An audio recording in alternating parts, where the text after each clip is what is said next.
সীমান্ত আমাৰ সম্ৰাটক এটা সম্বৰ্ধনা দিয়া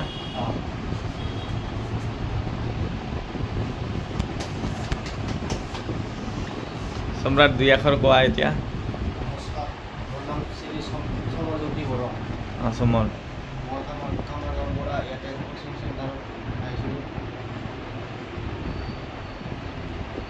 কিহত সিলেকশন পাইছা এইবাৰ 2025 ইউপিত পাইছা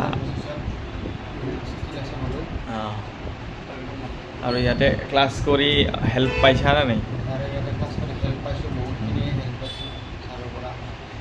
আৰু এইটো চাকৰি পোৱাৰ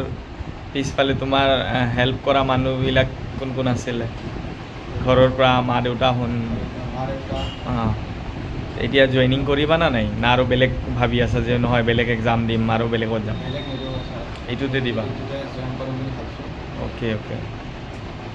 চলো ঠিক আছে সমৰ থেংক ইউ তোমাৰ বহুত বহুত ধন্যবাদ আৰু তোমাৰ ভৱিষ্যত উজ্জ্বল হওক এইটোৰে আশা ৰাখিলোঁ সীমান্ত কিবা ক'বা থেংক ইউ সমৰ